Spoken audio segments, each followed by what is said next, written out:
कुमारी भारती डांगे, जिला बैतूल, मध्य प्रदेश। आज हम इस वीडियो में भारती दासी की आप बीती जानेंगे। किस तरह भारती दासी जय गुरुदेव पंथ में थी और भारती जी का कहना था कि जय गुरुदेव पंथ में सतलोक को लेकर जो ज्ञान बताया गया है वह अधूरा ज्ञान है जिससे पूर्ण मोक्ष नहीं हो सकता। और फिर भारती जी ने सर्व सदग्रंथों से प्रमाणित और संत रामपाल जी महाराज द्वारा लिखित पुस्तक ज्ञान गंगा को पढ़ा, जिसके बाद भारती जी के सामने कुछ ऐसे रहस्य उजागर हुए जिन्हें जानकर कोई भी हैरान रह जाएगा। भारती जी ने हमें उन भविष्यवाणियों के रहस्य भी बताए हैं जो जय गुरुदेव ने संत रामपाल जी महाराज जी के बारे में बताए थे।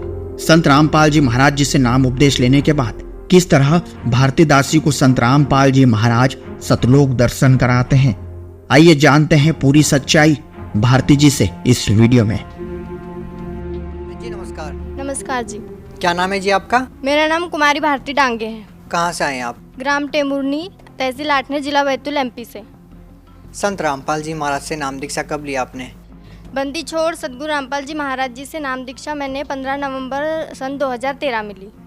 क्यों लिया आपने संत रामपाल जी महाराज से नाम दीक्षा? बंदी छोड़ सदगुरु रामपाल जी महाराज जी से नाम दीक्षा लेने से पहले हम सभी देवी देवताओं की पूजा करते थे और सभी देवी देवताओं की पूजा करने के साथ साथ जय गुरुदेव पंथ से जुड़े थे। तो जय गुरुदेव पंथ से जुड़े थे तो एक दिन मतलब मेरी बुआ है, उनके घर से ज्ञान गंगा पुस्तक आई और उस ज्ञान गंगा पुस्तक को मेरे पापा जी ने पढ़ा और मेरे पापा जी से हमेशा सवाल करते रहते। जय गुरुदेव पंथ में जुड़ने के कारण हमको सिर्फ इतना ज्ञान था कि भाई जय गुरुदेव की यदि साधना उनके अनुसार हम साधना करते हैं तो सतलोक जाते हैं। तो लेकिन उस सतलोक की सही जानकारी हमको बिल्कुल नहीं थी। वो सिर्फ इतना बताते थे कि सतलोक में सतपुरुष हैं और हमें उनके पास साधना करके जाना है, लेकिन ये कुछ पता नहीं था कि वहाँ पर यहाँ पर जैसी सृष्टि है वैसी वहाँ पर भी सृष्टि है और भगवान कैसा दिखता है, इस टाइप की कोई भी जानकारी वो नहीं देते थे। और मैं मेरे पापा जी से हमेशा पूछते रहती थी कि भगवान कैसे दिखते हैं और कैसे है। और जय गुरुदेव पंथ में जब जुड़े थे हम तो वहाँ बोलते थे कि सतपुरुष अनामी लोक में अनामी पुरुष के रूप में रहते हैं, अलग लोक में अलग पुरुष के रूप में। आप एक बात बताइए, जो भी बातें आप बता रहे हैं, सतलोक के बारे में आपको नहीं पता था, सतपुरुष के बारे में आपको नहीं पता था, अनामी लोक के बारे में आपको नहीं पता था, आपने इन सभी बातों का निर्णय कैसे लिया कि कौन सही है और कौन गलत? कहाँ से निर्णय लिया आपने? जब ज्ञान गंगा पुस्तक हमारे घर पर आई तो मेरे पापा जी ने बरसात के टाइम में उस ज्ञान गंगा पुस्तक को पढ़ना चालू किया। क्योंकि आप एक और बात बताइए यहाँ पे कि जितने भी संत रामपाल जी महाराज के अनुयायी हैं वो ज्ञान गंगा पुस्तक का हवाला देते हैं। हम आपसे ये पूछना चाहते हैं कि आखिर ज्ञान गंगा पुस्तक को इतना ऑथेंटिक कैसे माना जाता है? क्यों हर बात जो ज्ञान गंगा पुस्तक में लिखी होती है उसको ही सच माना जाता है? क्योंकि ज्ञान गंगा पुस्तक में जो कुछ भी लिखा है वो ऐसे ही किसी ने भी बोल दिया और ऐसे ही नहीं लिख दिया गया है। जो भी ज्ञान गंगा पुस्तक में लिखा है तो ये जो हम बोलते हैं कि भाई हम हिंदू धर्म से बिलोंग करते हैं, कोई बोलता है कि हम मुस्लिम धर्म से बिलोंग करते हैं, तो ये जितने भी धर्म हैं तो ये सभी धर्मों का कोई ना कोई आधार है और इनका आधार इनके सदग्रंथ है। तो सभी धर्म के जितने भी सदग्रंथ हैं उन सभी सदग्रंथों का उसमें प्रूफ है, ना कि किसी की कही सुनी बातें लिखी है। बहन जी, हम आपसे एक और बात जानना चाहते हैं कि पहले आप जय गुरुदेव पंथ से जुड़े हुए थे, अब आपने संत रामपाल जी महाराज से नाम दीक्षा ले ली है, तो जय गुरुदेव पंथ में व संत रामपाल जी महाराज द्वारा दिए गए ज्ञान में आपको क्या भिन्नता नजर आती है? जय गुरुदेव पंथ में जब हम थे और उनकी साधना करते थे तो वो जो नाम हमें देते थे, पहला ओम रारंग सोंग सतनाम, तो वो जब उसका उन्होंने विधि ये बताई थी कि एक मतलब जब भी टाइम मिले तो मतलब बैठकर भक्ति करना है, हठ योग करना है, माला जाप करना है, कान में उंगली डालकर एक जगह बैठना है, मतलब कान और आँख दोनों बंद करके वो साधना करना है और तभी हम भगवान को देख सकते हैं। तो क्या होता था कि जब मैं जय गुरुदेव की साधना करने लगी, मैं जब 7th क्लास में थी तब मैंने वहाँ से नामोपदेश लिया था और उसके बाद साधना करना स्टार्ट किया। तो मैं सिर्फ शाम में रात में 1 घंटा या 1.5 घंटा उस साधना को कर पाती थी और उसके बाद वो साधना करने के बाद में मुझे मतलब मेरा शरीर सुन्न हो जाता था, आधा सुन्न हो जाता था और मुझे घंटे और शंख की आवाज़ भी सुनाई देती थी। और एक बार मुझे बहुत ज़्यादा तेज़ बुखार आ गया था और उसके बावजूद भी मैंने मतलब कथड़ी ओढ़कर रजाई ओढ़कर वो साधना की और उस दिन मुझे जय गुरुदेव के दर्शन हुए। तो जो भी जय गुरुदेव पंथ से जुड़े हैं उन सब से मैं गुजारिश करूंगी कि कृपया ज़रा गौर फरमाइए और ज़रा ध्यान से सुनिए कि जय गुरुदेव पंथ में मैं जब जुड़ी थी तब मेरे साथ क्या हुआ और उस मतलब सही साधना की तरफ मैं कैसे खिंचाई।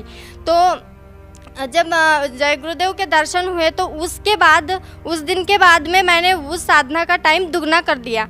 सुबह भी मैं 1-1.5 घंटा साधना करती थी और शाम को भी। और इस बात के यदि किसी को लगता है कि मैं झूठ बोल रही हूँ तो मैं बचपन KG1 से 10th तक मामा जी के घर पे पढ़ी। तो मामा जी का गांव मेरा ससुंदरा है जो डिस्ट्रिक्ट बैतूल में ही पड़ता है, तो कोई भी पूछ सकता है वहां जाकर। और जब मैं साधना करती थी उसके बाद में मेरे घर पे मैं 10th के बाद में मैं मेरे घर पर आई टेम्बुर्नी, और उसके बाद पापा जी ने ज्ञान गंगा पुस्तक पढ़ी और फिर उसमें हमको सतलोक के बारे में जानकारी हुई कि सतपुरुष कौन है और वो कैसे है और कौन मतलब उनका नाम क्या है। उसका पता चलने के बाद उसमें ज्ञान गंगा पुस्तक में एक चैनल का नाम लिखा हुआ था जिस पर बंदीछोड़ सदगुरु रामपाल जी महाराज जी का सत्संग आता है। हम सब लोग सत्संग सुनने गए। वहाँ सत्संग में हमने देखा एक दिन प्रसंग आया कि भाई राधा स्वामी पंथ के बारे में बता रहे थे वो, और जगतगुरु तत्वदर्शी संत रामपाल जी महाराज जी ने ये बताया कि राधा स्वामी पंथ से ही निकली एक शाखा जय गुरुदेव पंथ जय गुरुदेव है। तो मतलब ये राधा स्वामी और जय गुरुदेव ये एक ही पंथ हुआ। तो उसमें उन्होंने एक बुक खोली और वो एक तुलसीदास हाथरस वाले की थी जिसको क्या घट रामायण बोलते हैं। तो उसमें लिखा था कि पांचों नाम काल के जानो और तब दानी मन शंका आनो, उसमें ऐसा लिखा था। तो हम ये बात हमारे को सबसे ज़्यादा खटकी कि जब ये खुद ही इस बात की गवाही दे रहा है, इस पंथ की जो मेन बुक है वो इस बात की खुद गवाही दे रही है कि हम जो नाम जाप कर रहे हैं वो काल के हैं। मतलब कि हम सतलोक वतलोक तो फिर कहीं से कोई गारंटी नहीं है कि भाई हम सतलोक जाएंगे, जब इसमें पहले ही लिखा है कि ये नाम से जाप करने से हम काल के मुंह में जाएंगे। सीधा ही लिखा है ना कि भाई काल के नाम दिए गए हैं ये। तो फिर हमने सत्संग धीरे धीरे सत्संग सुना, हमको ज्ञान हुआ कि वास्तव में सतलोक क्या है, परमेश्वर क्या है। फिर उसके बाद में हम बंदीछोड़ सदगुरु रामपाल जी महाराज जी से नाम उपदेश लेने गए, उनसे नाम उपदेश लिया। आप एक बात बताइए कि मानव जीवन में गुरु का बनाना बहुत ज़रूरी होता है, जो कि आपने बनाया जय गुरुदेव जी को। लेकिन कहा यह जाता है कि गुरु नहीं बदलना चाहिए, गुरु बदलना पाप होता है। आपने पहले जय गुरुदेव जी को गुरु बनाया, फिर आपने संत रामपाल जी महाराज को गुरु बनाया। क्या आपको नहीं लगता कि कहीं ना कहीं आपने गुरु बदल के पाप किया है, कोई गलती की है? जी नहीं, मुझे बिल्कुल ऐसा नहीं लगता है कि मैंने गुरु बदल के कोई पाप किया है। जय गुरुदेव की जब हम साधना करते थे तो हमारे घर पर उनकी सारी बुकें रखी हुई थी। तो उसमें से एक पुस्तक हमारे घर पर भी थी और बंदीछोड़ सदगुरु रामपाल जी महाराज उस पुस्तक को खोल कर बता रहे थे, और उस पुस्तक का नाम था जय गुरुदेव की अमरवाणी भाग 2। तो उसमें लिखा हुआ था, उसमें एक संत के बारे में जय गुरुदेव ने भविष्यवाणी की थी कि एक ऐसा संत या एक ऐसा पुरुष जन्म ले चुका है जिसकी सबको ज़रूरत है, जिसका सबको बेसब्री से इंतज़ार है, और वही एक ऐसा संत है, वही पूर्ण संत है जो इस पूरे विश्व को सुधार सकता है या परिवर्तन ला सकता है। तो ये बात भी हमको खटकी और वो पुस्तक हमारे घर पर रखी हुई थी। तो हमने सत्संग सुना और उसके बाद में हमने वो मिलाया और तभी हम बंदीछोड़ सदगुरु रामपाल जी महाराज जी से जुड़े। और जय गुरुदेव ने भी इस महान पुरुष की भविष्यवाणी की है, तो इसमें तो फिर कोई शक की गुंजाइश ही नहीं होती कि हमने गुरु बदल लिया या हमने गुरु की आज्ञा का पालन किया नहीं किया। जय गुरुदेव ने भी कहा था कि जब वो संत, यदि मैं उस संत का पता बता दूं तो सब लोग वहाँ पर भीड़ कर देंगे, अभी से भीड़ करना प्रारंभ कर देंगे और जनता को संभालना मुश्किल हो जाएगा। यहाँ पे हम आपसे एक और बात जानना चाहते हैं कि आपने जय गुरुदेव जी से नाम दीक्षा लेने के बाद संत रामपाल जी महाराज से नाम दीक्षा ली। ये तो रही आध्यात्मिक मार्ग की बात। लोग भक्ति इसलिए करते हैं कि उनको शारीरिक लाभ भी हो, मानसिक लाभ हो, आर्थिक लाभ हो। आपको संत रामपाल जी महाराज से नाम दीक्षा लेने के बाद क्या लाभ मिले? सब लोग आध्यात्मिक लाभ को तो बाद में ही गिनते हैं, पहले तो आर्थिक शारीरिक लाभ को या मानसिक लाभ को पहले देखते हैं। तो मैं उस चीज़ को पहले बताना चाहूँगी कि मुझे बंदी छोड़ सद्गुरु रामपाल जी महाराज जी की शरण में आने से पहले जो ये मधुमक्खी होती है, जो इसके काटने से मुझे बहुत मतलब एलर्जी थी, उससे रिएक्शन होता था, बहुत ज़्यादा खुजली होती थी और बहुत ज़्यादा मतलब इस शरीर के पूरे पार्ट अंदर से भी खुजली होती थी और जलन महसूस होती थी। मैं एक जगह खड़ी भी नहीं रह सकती थी, इतनी प्रॉब्लम होती थी मेरे को। और जब मैं ससुंदरा में थी तब भी मुझे एक बार ततैया की मक्खी मतलब मधुमक्खी ने काटा था और तब भी मेरे साथ ऐसा ही हुआ था और मुझे डॉक्टर के पास मेरे नाना जी ने गोद में उठा के लेके गए थे और इस बात के वो भी गवाह हैं। अगर किसी को शक हो तो जाकर पूछ सकते हैं। और अब रही बात बंदी छोड़ सद्गुरु रामपाल जी महाराज जी के शरण में आने के बाद की, तो मुझे बंदी छोड़ सद्गुरु रामपाल जी महाराज जी के शरण में आने के बाद मुझे एक बार ततैया की मक्खी ने काटा और उसका रिएक्शन भी हुआ। और फिर जो बंदी छोड़ सद्गुरु रामपाल जी महाराज जी चरणामृत और प्रसादी देते हैं वो मैंने खाई तो एकदम तुरंत ही असर हुआ उसका, मैं एकदम ठीक हो गई। जबकि उनसे नामोपदेश लेने से पहले जब तक मैं गोली दवाई नहीं लेती थी, मुझे इंजेक्शन नहीं लगते थे, तब तक मुझे आराम नहीं होता था। और आर्थिक स्थिति अच्छी हो गई, बहुत अच्छी हो गई। हमने कभी सपने में भी नहीं सोचा था कि हमारा घर बनेगा, तो परमात्मा की दया से हमारा बहुत अच्छा घर बन चुका है, गांव में सबसे अच्छा घर है।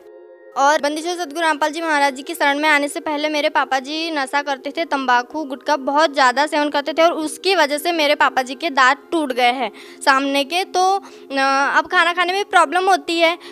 तो बंदी छोड़ सद्गुरु रामपाल जी महाराज जी के शरण में आने के बाद उन्होंने नशा कम्प्लीटली छोड़ दिया है और अब हम बहुत अच्छे से रह रहे हैं, कोई किसी प्रकार का कलेश घर में नहीं होता है और अब सुखी जीवन जी रहे हैं। बंदी छोड़ सद्गुरु रामपाल जी महाराज मुझे सतलोक लेके गए और जब मैं सतलोक में गई तो परमात्मा मेरे आगे आगे चल रहे थे। दोनों तरफ पहाड़ी थी, वहाँ पर बहुत अच्छे पेड़ पौधे लगे थे और उन पेड़ पौधों में से छोटी छोटी ऐसी रोशनी बहुत प्यारी निकल रही थी। और उसमें से एक पौधे को मैंने छूकर देखा था तो वो इतना सॉफ्ट था कि आज तक मैंने ऐसी कोई भी चीज़ को हाथ मतलब छूकर देखा तो मतलब ऐसी सॉफ्टनेस मुझे यहाँ पर फील नहीं हुई।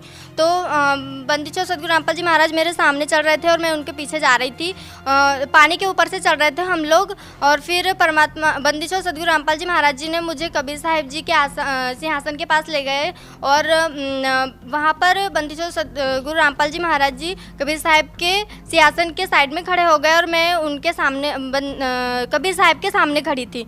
तो क्या हुआ, देखते ही देखते क्या हुआ कि बंदी छोड़ सद्गुरु रामपाल जी महाराज कबीर साहिब के शरीर में समा गए और फिर अकेले कबीर परमात्मा रह गए। फिर कबीर परमात्मा का शरीर बंदी छोड़ सद्गुरु रामपाल जी महाराज जी के रूप में चेंज हो गया। फिर बंदी छोड़ सद्गुरु रामपाल जी महाराज जी कबीर साहिब के रूप में चेंज हो गए। फिर तब मुझे वहाँ पर समझ आया कि जो बंदी छोड़ सद्गुरु रामपाल जी महाराज जी हमारे बीच यहाँ धरती पर रह रहे हैं, यही खुद कबीर परमात्मा है और यही भगवान है जिसे मैं बचपन से तलाश रही थी। तो मैं जय गुरुदेव पंथ से जितने भी लोग जुड़े हैं और वो बैठकर साधना कर रहे हैं और अपना समय बर्बाद कर रहे हैं और अपना शरीर गला रहे हैं, तो मैं उन सबसे प्रार्थना करना चाहूँगी कि आप एक बार बंदी छोड़ सद्गुरु रामपाल जी महाराज जी की शरण में आए और जिस सत्पुरुष की, जिस परमात्मा को देखने के लिए, उनसे मिलने के लिए आप तरस रहे हैं, वो बंदी छोड़ सद्गुरु रामपाल जी महाराज जी धरती पर आ चुके हैं। परमात्मा कबीर साहब आ चुके हैं और वो आपके लिए पल के बिछाए खड़े हैं। आप भगत समाज को क्या संदेश देना चाहेंगी? आप एक महिला होने के नाते उन महिलाओं को क्या कहना चाहेंगे? उन लड़कियों को क्या कहना चाहेंगे जो अपने पिताजी, अपने पति के नशे को लेकर बहुत परेशान रहते हैं? उन लोगों को क्या कहना चाहेंगे? मैं उन सभी माताओं बहनों को सिर्फ यह प्रार्थना करना चाहती हूँ कि यदि आप अपने पापा जी का या भाई का नशा छुड़वाना चाहते हैं तो आप बंदीछोड़ सदगुरु रामपाल जी महाराज जी जो ज्ञान बताते हैं चैनल पर सत्संग आता है, तो आप उनका ये सत्संग सुनकर देखें और आपके घर पे जो भी धार्मिक सदग्रंथ रखे हुए, चाहे वो हिंदू धर्म के हो, चाहे मुस्लिम धर्म के हो, चाहे अन्य किसी भी धर्म के हो, बंदीछोड़ सदगुरु रामपाल जी महाराज जी सभी धर्मों के सदग्रंथों को खोल कर दिखाते हैं। ऐसा नहीं कि भाई उन्होंने बोल दिया या हमने सुन लिया बस यही तक ख़त्म नहीं हो जाती उनकी बात, वो खुद खोल के दिखाते हैं और आप उन सदग्रंथों को अपने घर पर मिला सकते हैं यदि आपको किसी भी प्रकार का डाउट है तो। और आप यदि अपने भाई पापा, मतलब आज तो ऐसा समाज हो गया है कि बहनें भी नशा करने लग गई हैं, भाइयों की तो बात ही छोड़ो। तो यदि कोई आप खुद नशा छोड़ना चाहते हैं या किसी का छुड़वाना चाहते हैं तो आप बंदीछोड़ सदगुरु रामपाल जी महाराज जी का सत्संग देखिए, तब आपको ज्ञान होगा कि ये नशा कैसे छूटता है और कौन छुड़वा सकता है। तो आप बंदीछोड़ सदगुरु रामपाल जी महाराज का सत्संग सुनकर ज्ञान समझकर उनकी शरण ग्रहण कीजिए, भक्ति कीजिए, तभी इन सभी दुखों से आपको छुटकारा मिल सकता है। बहुत बहुत धन्यवाद। हाँ जी, सच्चाई। सत्य घटना, सत्य की तहता।